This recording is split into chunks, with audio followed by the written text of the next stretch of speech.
And often what I say when I'm working with these companies is, let's look at your whole portfolio, because again, your portfolio is a series of options, investment options that the company has made. And let's pick one of them and then use that as the place to pilot a different system of work, different system of management. And invariably, you've got to show them, and rightly so, evidence that that system, a more adaptive system to planning, can outperform a predictive fixed approach to planning.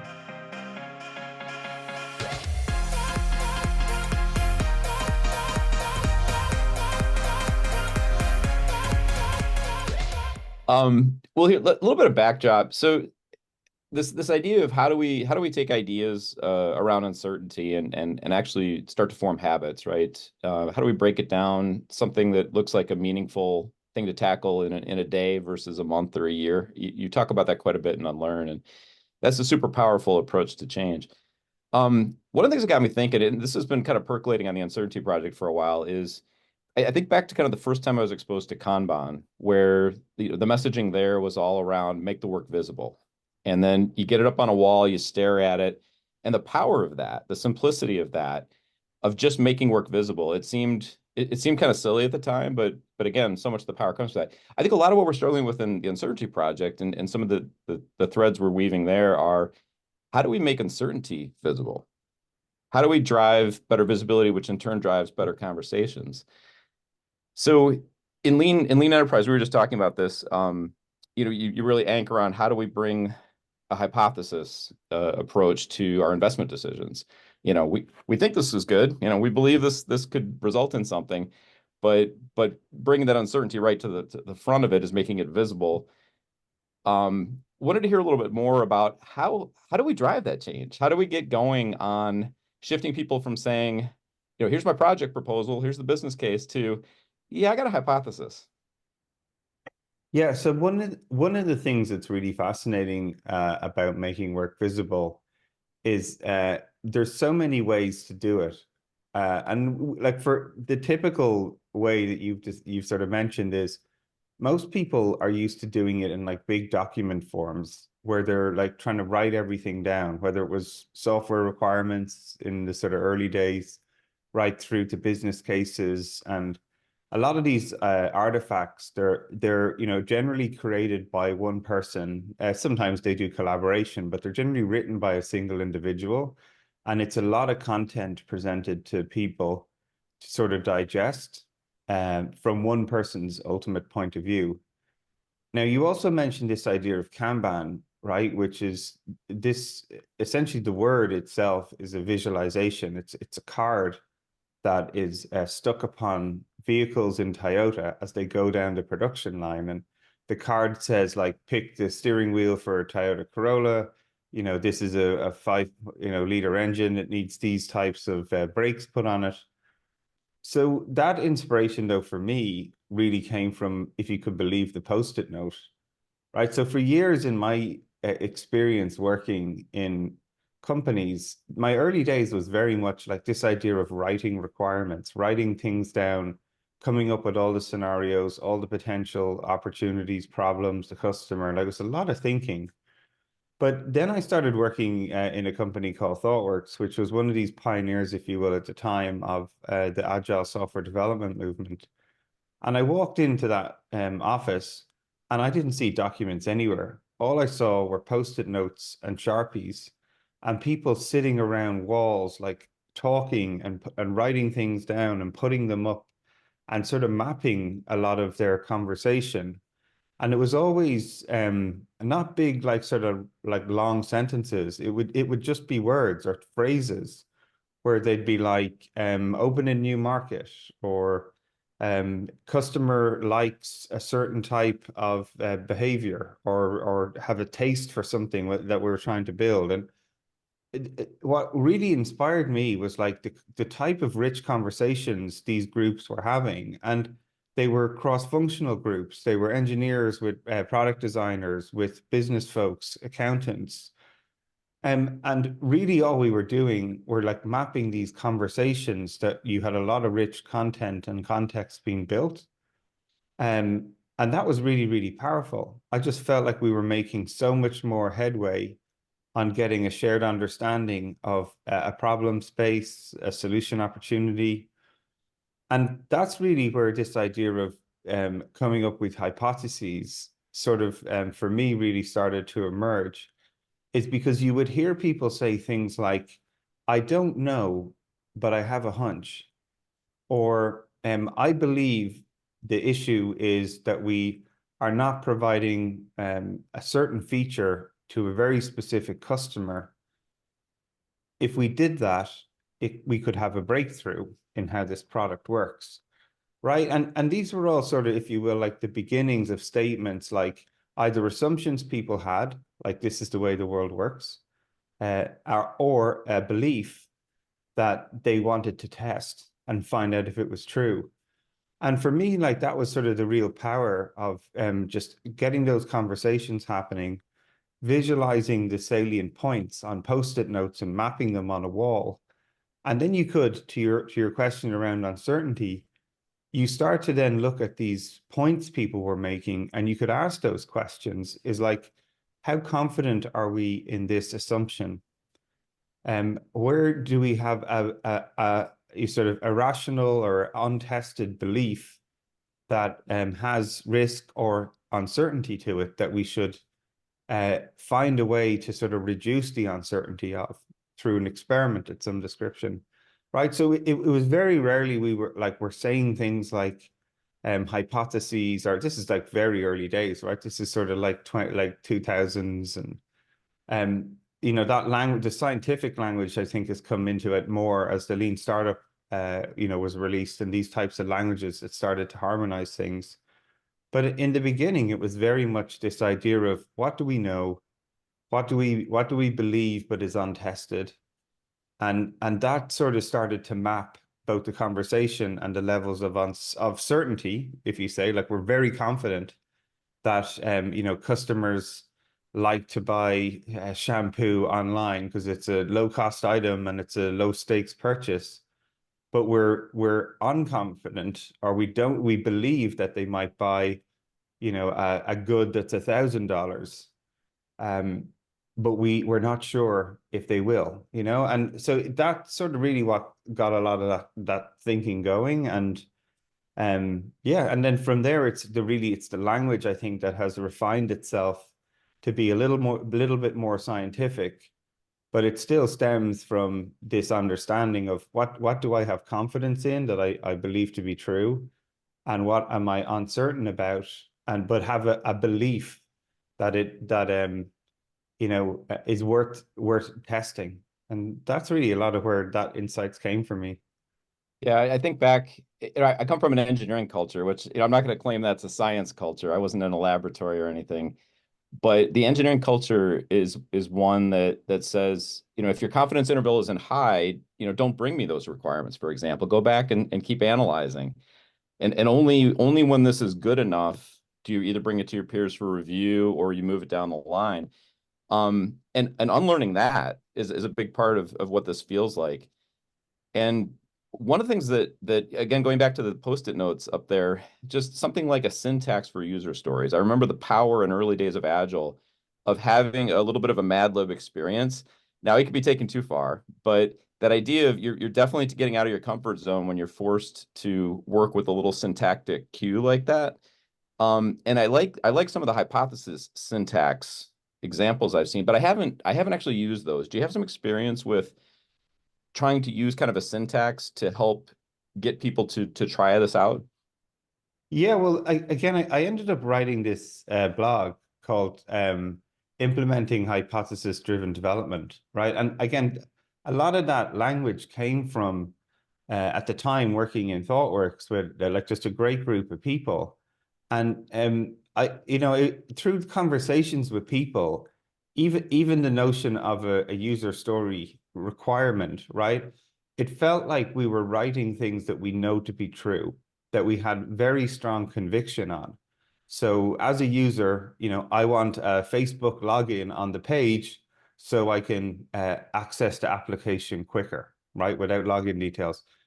You sort of knew people needed to log on to the system, And maybe there was uncertainty, like, did they want to use their email address? Did they want to use a social login, whatever? But there was sort of confidence. It was a known pattern and an expected behavior. So the uncertainty was like pretty low about how people want to log into an application. But then there was other areas of the product where like conversion flows, or if you wanted to do price testing on an item, or areas where it was sort of uncertain what the answer is. And for me, that's where I found this realm of like writing the belief down as a hypothesis. And yeah, the format then I started to sort of play around in is this idea of belief was sort of a huge part of it for me. It was like, and the format we actually went for was, we believe, and then we did implement, like write down what the actual belief is, will achieve a certain outcome. And we'll know this is true, when we see, and then like a series of metrics, if you will, that would sort of demonstrate that, this is sort of true. And for me, then that sort of got like really fascinating as a way to sort of describe, what the work that you were doing. And sort of a classic sort of example of that was I was working with a well-known sort of travel booking site. They're called lastminute.com. And the whole promise with lastminute.com is this sort of, we have the best last minute deals for hotels. So if you're in New York City or London or wherever, and you sort of want to book a hotel the day of, the day before, they were sort of one of the main innovators of that. And we were trying to come up with ways. One of the things that actually we discovered is after 7 p.m., same day bookings sort of disappeared, right? We saw this data where there's like a booking sort of time frame, and once it hit 7 o'clock, it almost went like directly down to like the conversions were next to nothing. And so this was a really interesting insight for us, right? Like there's an assumption here that people don't book after 7 p.m., but we had a belief that they could and they would. So the way we started to like frame up experiments, if you will, is said we would say we believe that by randomly picking a hotel and dropping the price by 10% after 7 p.m. will result in a 10% increase in conversions. And we'll know this is true when we see X amount of bookings from these hotels in this city at that time. So we were describing our work as a hypothesis, right? Now, straight away, what was interesting about that is when you describe the hypothesis, like the thing you want to test, instantly then people start coming up with experiments to try and test that. And it's not big reams of work. They start thinking about like small things that they can do to try and start like working towards this set of outcomes that you've described.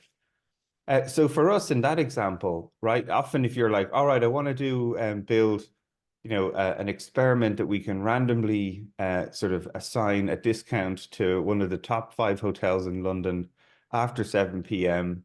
I want it to be a round robin algorithm that randomly picks one of the hotels and just drops the price after 7 p.m. Just gets too bloody complicated. People are like, that's going to take ages to do.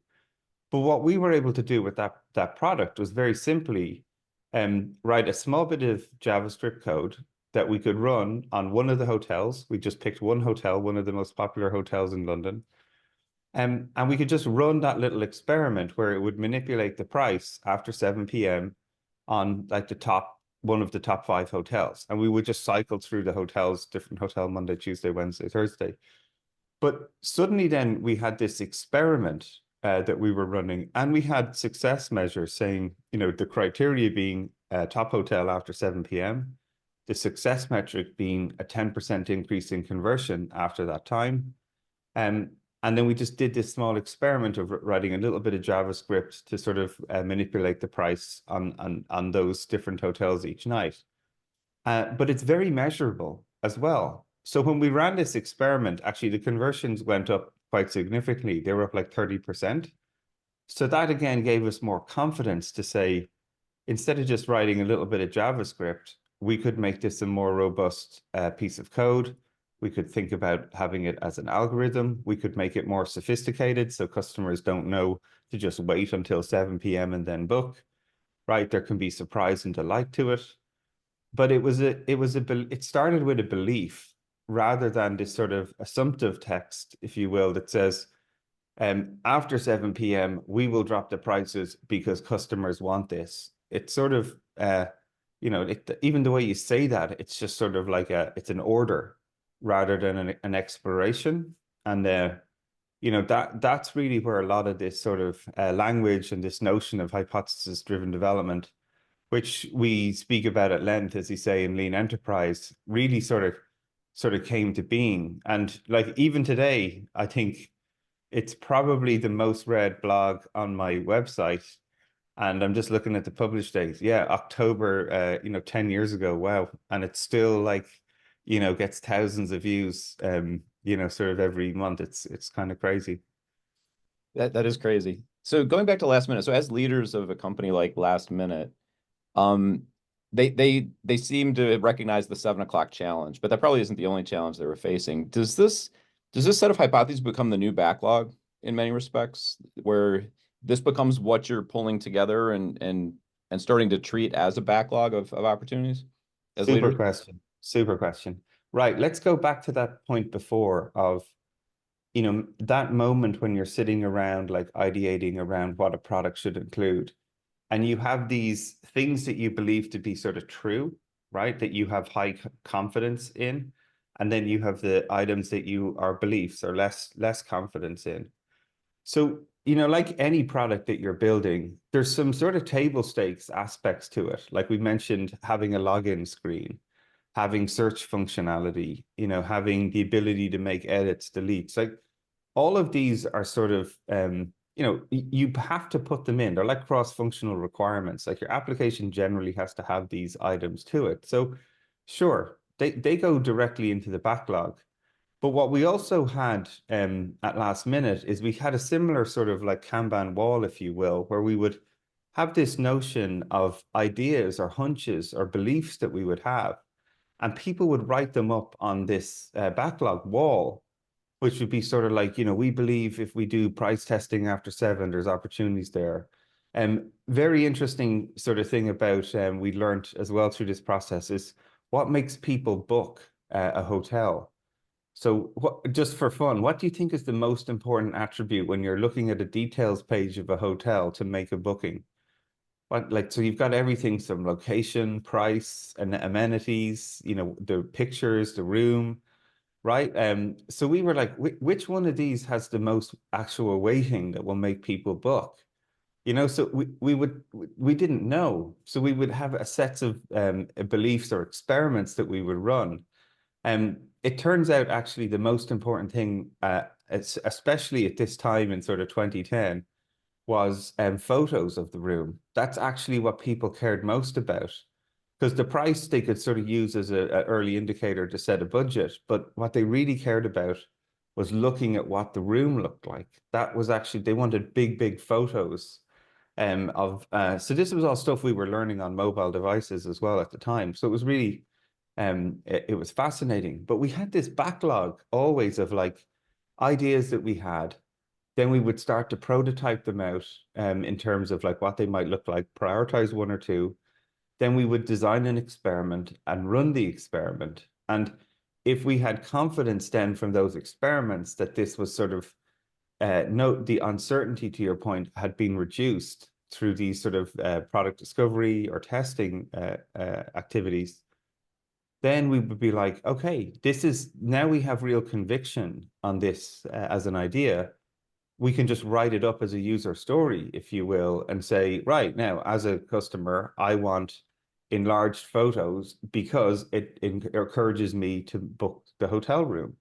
Because we'd build confidence, we'd reduce the uncertainty of what were the attributes that mattered, and then it just went from a discovery backlog into sort of a delivery backlog, if you will, that would make that experiment more robust and like productionize and the team essentially are investing more money to build that.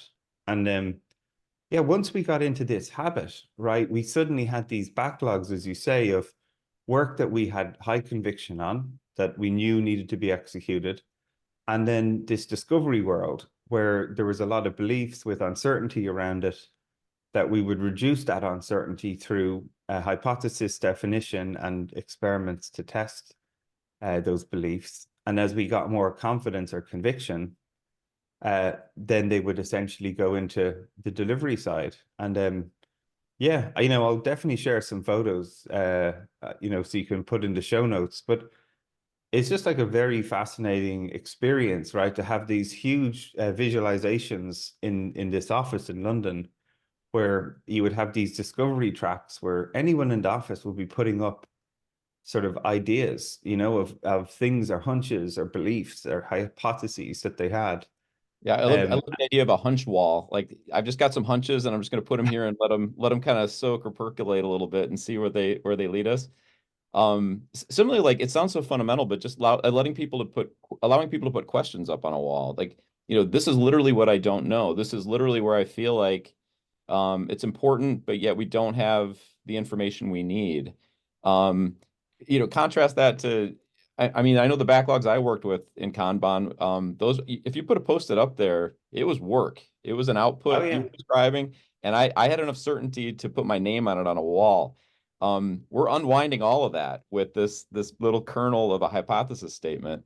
And there's so much packed into that too. That's why I wanted to get your thoughts on that because in Lean Enterprise you quoted How to Measure Anything, Hubbard, and you said the purpose of measurement is just to reduce uncertainty, which is great, so non-intuitive but so great. And then the hypothesis syntax also shifts you from a description of output to a description of an outcome, and then it throws that we believe on top of it. Think of how much change you're nudging, right, with that simple yeah. little syntax away from the I'm going to go do this tomorrow. Don't ask me Yeah, why. no, you're right on, like we still struggled again with trying to find language around that, right? Because as you say, like even saying we believe the subtlety from a culture point of view, you're creating agency for people to be wrong, for them to sort of say, I am uncertain about this, but I have my intuition is telling me there's an opportunity here, right? It's not where a user story language is, as a user, I will do this because it's great. Like it's a very like affirmative sort of statement. And you mentioned shared understanding. I'm picturing in a room where maybe a few of us are talking about some we believe statements. And, I would even back that up to say, I think we believe. And now suddenly there's a conversation going around. Well, I didn't have that information, but you did. Now we're just growing our collective understanding of this whole thing. And then hopefully some of your framing is now rubbing off on me. And that's what we're after here, right? So It is, yeah. Yeah, it was super fun, like to do those sorts of sessions, right? And again, it moved away from this idea that there was one expert or somebody had to be right.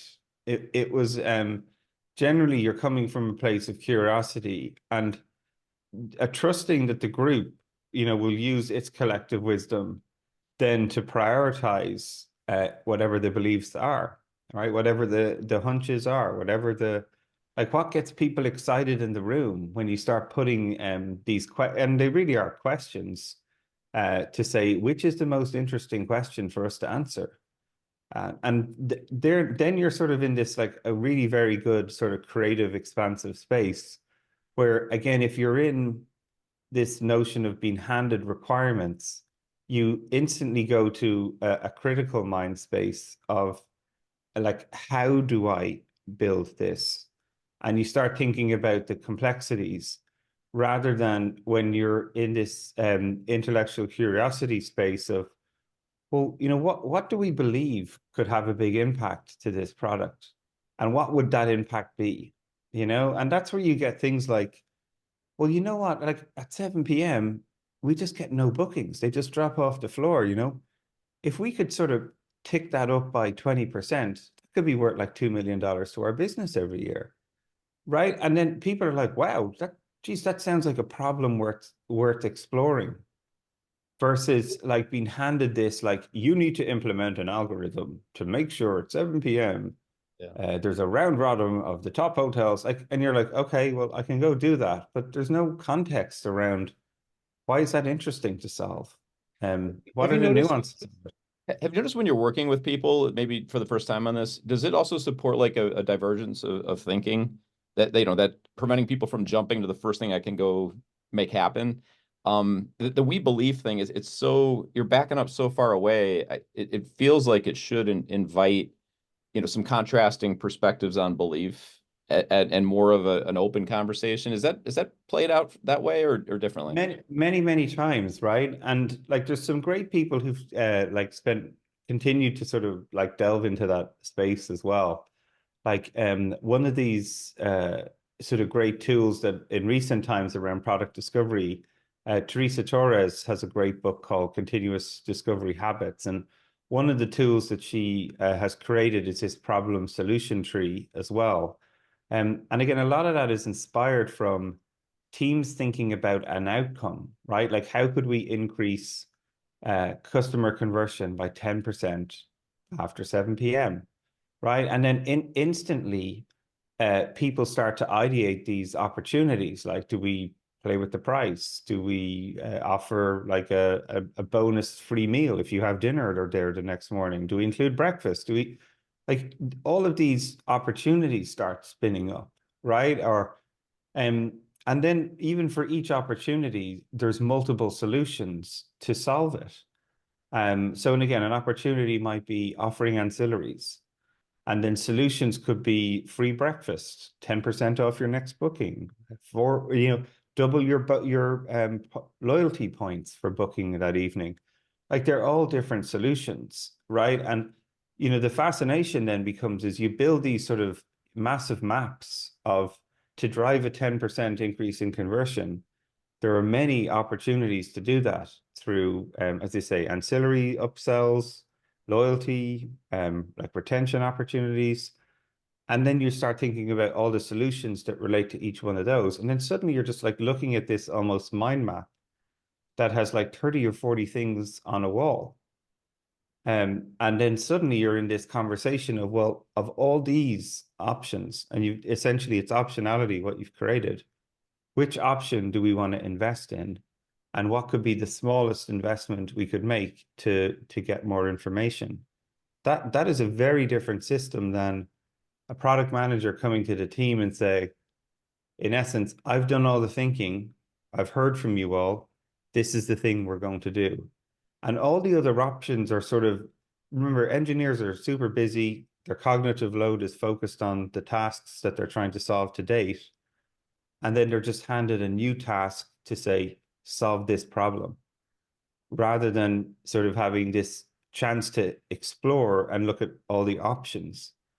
And again, that's sort of the power, I think, of some of these tools is when you visualize the options, then it gives a very different type of conversation because people can contribute on the rationale about how you have got to generating those options.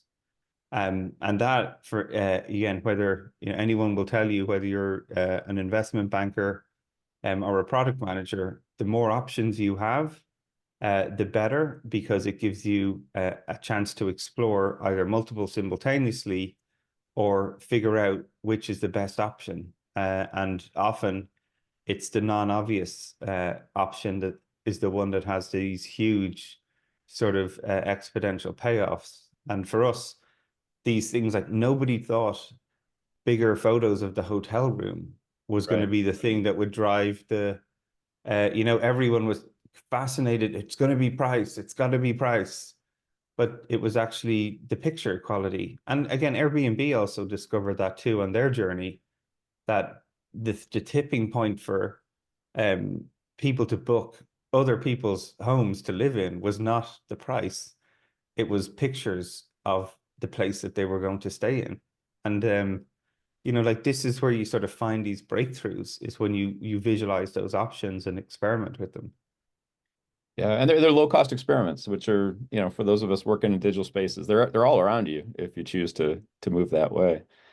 Um, I want to try to bring in some of the concepts from unlearn. So So whether it's Teresa Torres and her leading with opportunities messaging, or taking an experimental mindset and trying to write this hypothesis syntax we're talking, or even, senior leaders trying to improve their sense making with, a more structured or rigorous approach to their belief systems. Um, flipping that bit is not a natural feeling. Maybe you could walk us through kind of your ideas from the unlearn canvas, and how Yeah. that would help somebody that's, very traditionally, steeped in systems that assume a certain amount of certainty, and now they can unlearn some of that to say it's okay to acknowledge the uncertainty, and start emphasizing a discussion of risk over or plans and action, maybe. Yeah, no, so one of the interesting things for me about when you write a book, and especially we were lucky with Lean Enterprise, right? It sort of hit a vein for people, right? Eric had just done the Lean Startup. So every startup person was like, living and breathing Lean Startup. But scaling businesses or certainly larger organizations were like, look, we're not a startup. So, but we need this experimentation philosophy in our company. So when Lean Enterprise came out, it just really hit that nerve. And then suddenly, like I was flying all around the world and being put in rooms with some of the most talented people you'd ever meet in your life, right? CEOs of Fortune 500 companies, early stage startups that were scaling rapidly. Like these were super bright people. And but the thing that was sort of the real aha for me is that learning new things was never a problem for them. Like they were insatiable learners. They would read books, they would be looking for constant inspiration, new ideas. That was never an issue. But the challenge was them letting go of their existing behavior or what had made them successful to that point. And again, one of the non-obvious things about any performance improvement is everything has a local maximum. At some point, whatever tactic or behavior or habit that you develop, you will optimize it and you will get to the sort of the local maximum of what that will offer you. Right. And this shows up in our work all the time. You might start as in a company as an individual contributor. You might be a phenomenal designer or coder or product manager, and you're great at turning out stories or getting your work done. But then look at you, because you're really competent at execution, someone decides you should be a manager, and they say, congratulations, here's the manager title now. And the odd thing is, like everything that made you successful as a contributor, the majority of it actually is going to limit your success as a manager. So as a contributor, the website's down. I'm going to jump on there, fix the code, and redeploy it.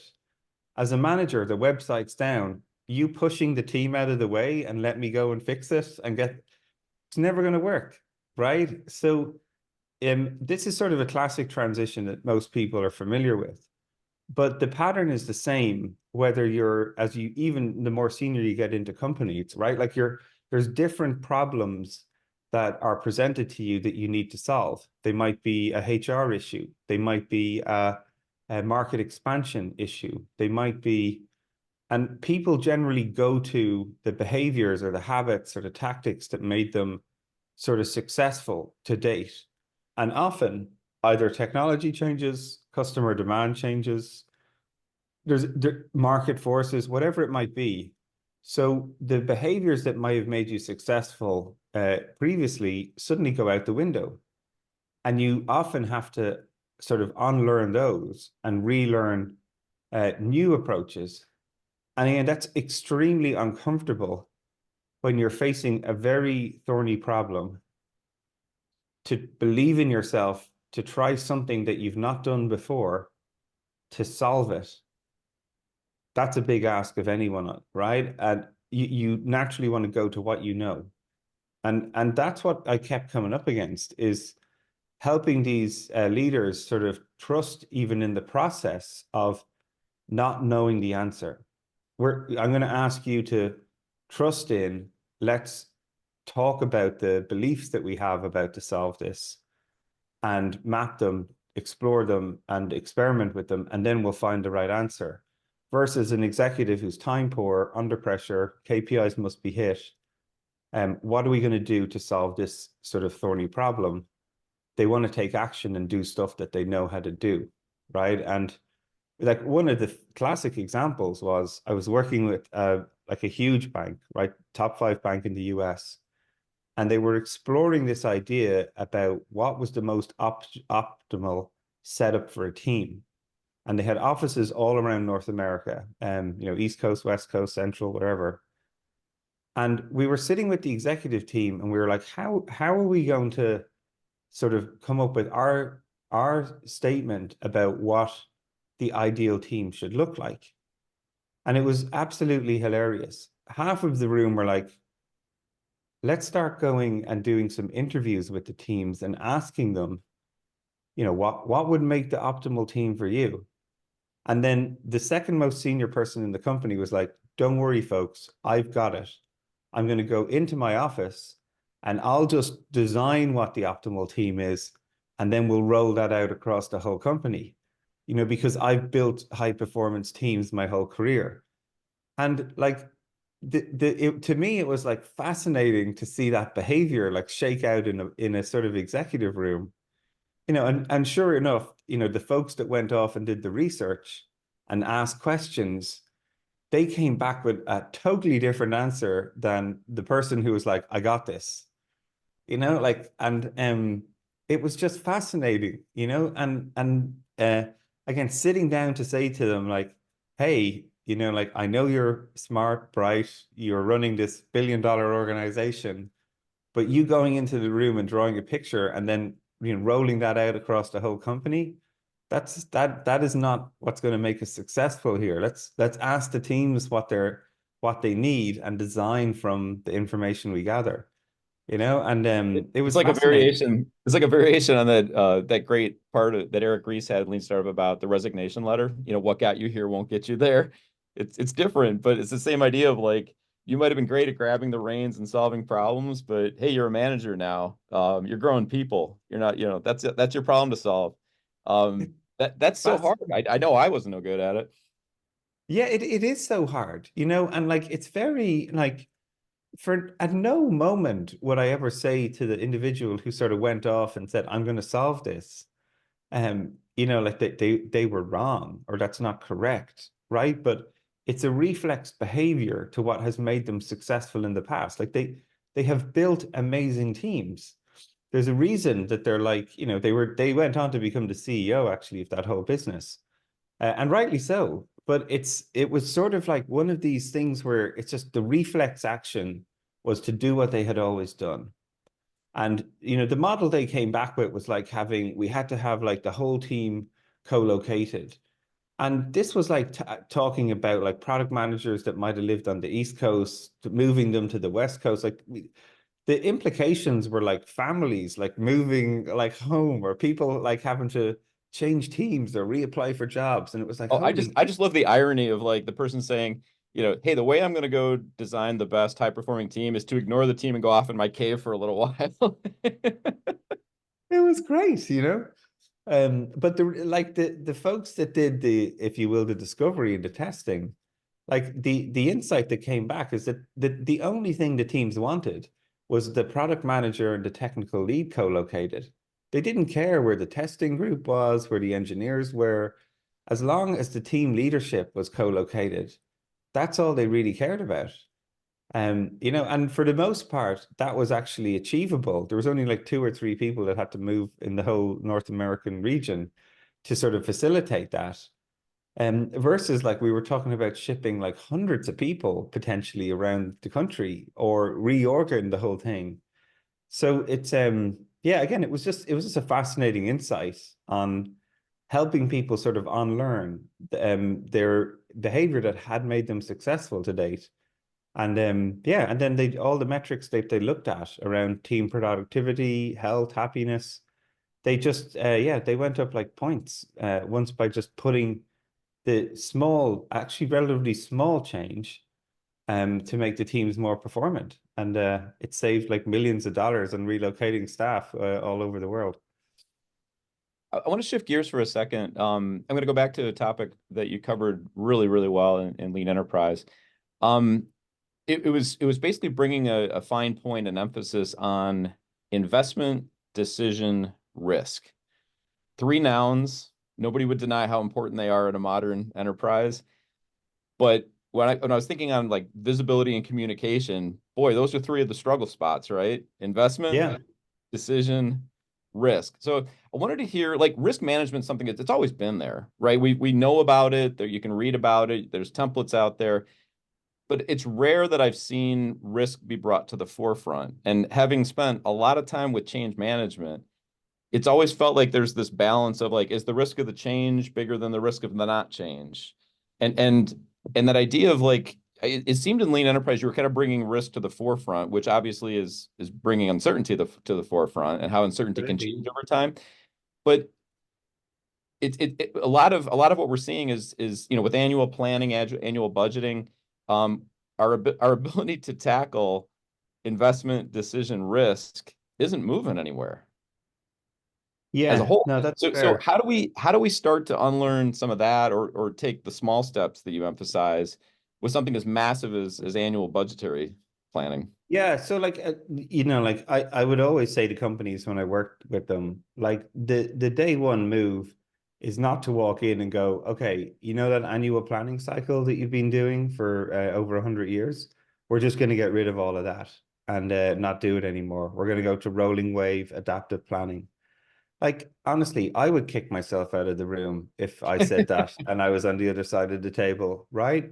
So the whole idea of risk is that you take a risk-based approach to managing risk.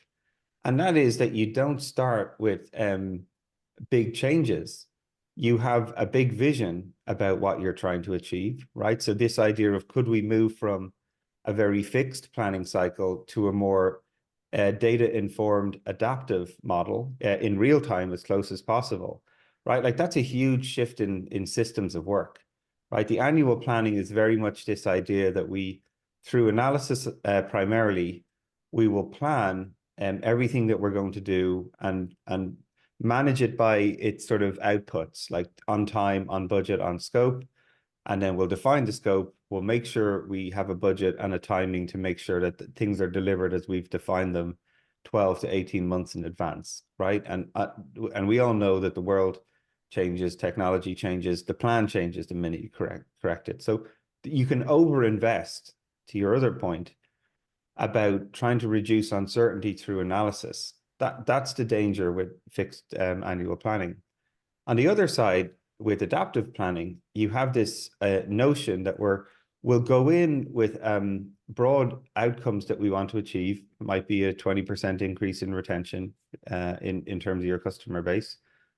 And then we will sort of come up with ways to try and move towards that outcome through, looking at options to get there and investing in them in smaller chunks to see how they move the needle towards the ultimate goal that we want, right? They're very different systems.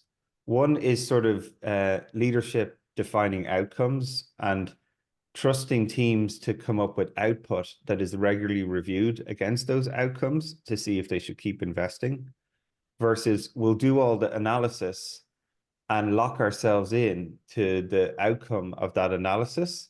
And then we'll just rigorously manage output based on time, budget, and scope. And sometimes lose track of the actual outcome that we really want, which might be this 20% increase in conversion. So they're different systems. And often what I say when I'm working with these companies is, let's look at your whole portfolio.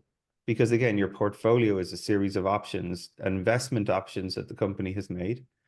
And let's pick one of them and then use that as the place to pilot a different system of work, different system of management. And invariably, you've got to show them, and rightly so, evidence that that system, a more adaptive system to planning, can outperform a predictive fixed approach to planning. So that's why I always, again, when I would work with these companies, most of these business would have 30, 40 products running at any time. Like you think of a bank, they could have like 100, 200 initiatives running at any time. So I would just say to them, like, you give me an initiative that you think you would like to have, an opportunity to see a different way of governance around that investment. And I will show you this system of defining outcomes, coming up with hypotheses or ideas about how to move to it, and then running experiments to sort of give us confidence in the option that we have choose is a good investment and is moving us towards this outcome that we've defined. And the decisions, to your point then, is the higher the uncertainty, the shorter the feedback cycle should be. So if the team are working on something that's very exploratory, they should be sort of reporting back every week, maybe every couple of days, about the progress they're making. And do we still have confidence in this and a decision to keep investing in it? Versus, areas where there's sort of low uncertainty, maybe it's like a change to your CRM system, that totally makes sense to be a fixed sort of plan because it's a well understood problem. You generally know a change to a system of record takes between 3 to 5 days. Let's just plan the changes we want to make, prioritize them, and execute them. Awesome. But if you're building a new product, which is full of uncertainty, you have to have adaptive working practices because you don't know the answer, and then they really start to get it then that they see these modes of operation, or as we described it in Lean Enterprise, it was exploring versus exploiting work, right? So exploratory work was high uncertainty.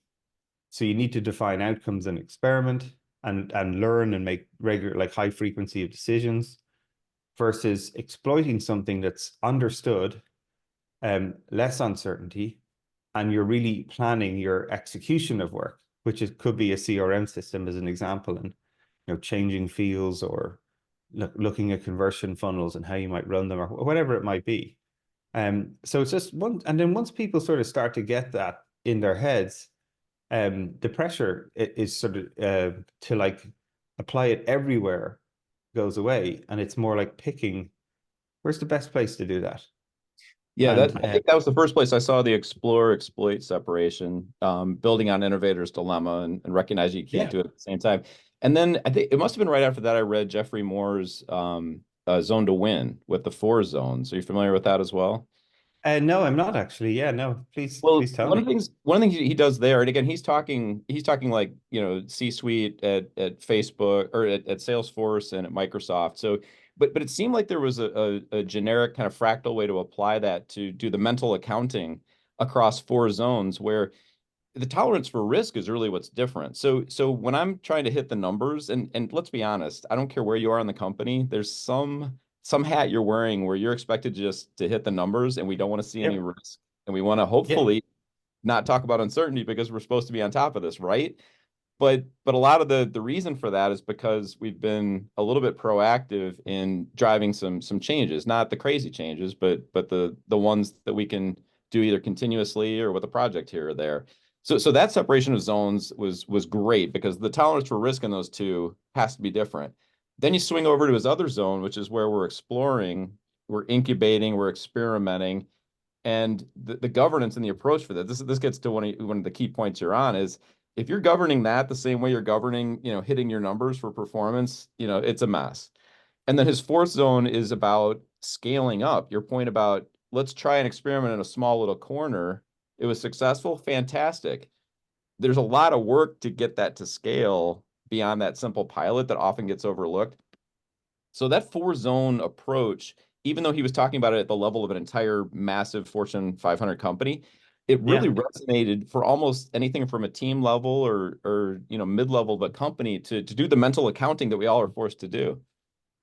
Yeah, right on. But it's so true, right? And like that for me is optimization, right? It's taking a portfolio approach to risk, understanding that there are different, if you will, zones, quadrants of high uncertainty, low uncertainty, repeatability, sort of novelty, whatever way you want to think about it. And for me, like that's a great way to govern, is like understanding when you're doing things that have high uncertainty you've never done before, it's going to be experimental. Just don't kid yourself that you can manage that in a sort of analytical, predictive manner. But if you're doing repeatable work that you have done before, and like this more in this realm of continuous improvement world, where you see even in Toyota, where they are continually optimizing the performance of the factory line, right? And using automation to make things easier, faster, cheaper, more efficient. Right? Like again, it's a different type of innovation that you're doing there. They both have massive merits, but like you've got to manage them differently. And even as you said, the hardest bit, and I think corporates do find this the hardest, is they have success in the pilots and then try to roll that out into different parts of the organization. And it can get squashed very easily simply because you could be trying to roll it out in the wrong context. Or how do you help more people sort of find the right level of experimentation when they might be in a place that, requires and maybe needs a little bit more fixed approach, which is Well, totally fine. you said something in one of your conference talks that stayed with me on this point too. You stressed that when you have a successful experiment or in a pilot group, it's less about locking that down as a process and more about the story or the narrative, so that your context can now hopefully influence something in a very different context. The story and the narrative is what does that, not the follow my recipe. So this is again where I probably have a real frustration, right? Where you see these scaling agile frameworks, right? Because it's trying to take like agile development works really, really well in a relatively small cross-functional teams, right? Maybe up to like 30, 40 people. That can work really, really well. But then trying to apply that to like 500 people and just sort of creating this like very rigid system of work, you're sort of like trying to copy and paste something that works well in a smaller context into this massive context. And it's very rigid. And often, people just get frustrated because they're locked into this like rules about how we do things that don't often make sense because they're moving at different speeds, they're dealing with different uncertainties, different technical challenges. So what certainly I found was the trick was not telling people, oh, we do our stand up at 9:15, so everybody should do their stand up at 9:15 because that's the best time to do it. Um, it's actually much more about saying, what's the lessons learned? What are the things that we tried? What worked? What's different? And then people are smart enough to hear those lessons and again, essentially run it against their own context and say, oh, right, a stand-up is a great idea, getting the team together. Yeah, I could see how that would work. My team isn't all co-located, they're distributed and they work different hours. So maybe it having to be at 9:15, that probably wouldn't work for us. It's probably better that we do something at the end of the day. But that action of a stand-up is really important, a good idea. Let's implement that. So you're giving people, if you will, the tools and the stories and the tactics, and then you just let them adapt it to their own context. Maybe it's easier for them to do remote, asynchronous stand up in Slack rather than getting everybody on a call. But the act of this context sharing somewhere is really powerful. So yeah, let's try and apply that in my team and see what happens. And I know it's a tripe example, but that's sort of you think about these things and start to scale them up as problems over time, and that's where people have ownership over their how they work. And if they have It, ownership of how they work, it's a it's totally almost different. it's a lateral example of what you had talked about the relationship between leaders and teams, where the leaders should focus on the what and the why and leave it to the Yeah. teams to determine the how. This is similar. If I'm running a successful pilot and I've got some peers over here laterally, horizontally to me, the narrative or the story gives them the what and the why, a little bit of what I did, but basically now you're in charge of the how, but you're probably going to get there a little faster having heard that I was successful. And by the way, parallel laterally, if I was successful, guess what your expectations are? You better be just as successful now. Yeah, right on. Yeah, that's how it goes. Cool. Hey, we're at the top of the hour. I want to respect your time, but this has been so much fun, and thank you so much for giving the hour. Yeah, no, it's great to catch up, John. And again, it's great. I'm really enjoying the work that's coming out of the Uncertainty Project. I think there's some great writings there. And then also, how that's rolling into this amazing stuff that Thoughtwork is creating. It's exciting times and yeah, always a pleasure to follow how the team's getting on.